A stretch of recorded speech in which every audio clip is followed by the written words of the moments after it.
তোমরা যারা যারা উচ্ছে খেতে পছন্দ করো না, এইরকমভাবে যদি বানাও, সুন্দর একটা টক ঝাল তেতো তিনটের ব্যালেন্স যদি সুন্দর হয়, বাচ্চার থেকে বড় সবাই আমি বলবো খেয়ে নিতে পারবে। কারণ আমার ছেলেও পর্যন্ত এই রান্নাটা করলে ভাত দিয়ে কিন্তু খুব সুন্দর করে খেয়ে নেয়। কারণ এটার মধ্যে ঝাল, তিতো আর টক তিনটেরই ব্যালেন্সটা দারুণ আসে। এই যে আন্দাজে আমি দিচ্ছি সেই আন্দাজেই তোমরা দিয়ে বানাবে, দেখবে খেতে দারুণ একটা ফ্লেভার লাগবে।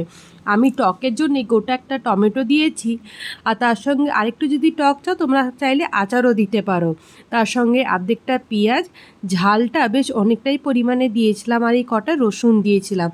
আর সুন্দর করে এগুলোকে রেখে দেবো। আর তিতো যেহেতু বেশি লাগবে না, কারণ আমি উচ্ছেটাকে আগে একটা প্রেসারে সিটি দিয়ে সিদ্ধ করে নিয়েছিলাম। তারপরে ভিতরে যে সিটগুলো আছে সেগুলোকে দিয়ে পেঁয়াজ রসুন টমেটোগুলোকে দিয়ে একসাথে পেস্ট করে নিয়ে তেলে ভালো করে এটাকে কষিয়ে নেব। এটাই হবে উচ্ছের ভিতরে এই পুরটা।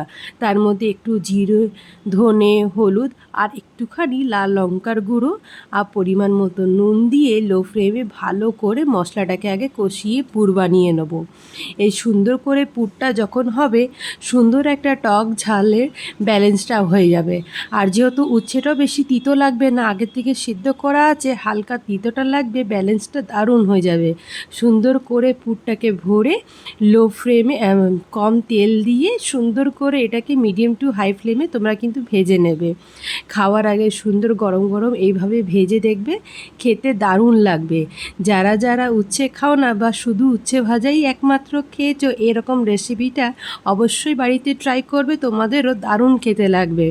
আর ভালো লাগলে কিন্তু লাইক করতে ভুলবে না। আর অবশ্যই রেসিপিটা ট্রাই করো, কমেন্ট করে জানিও যে তোমাদের কেমন লেগেছে।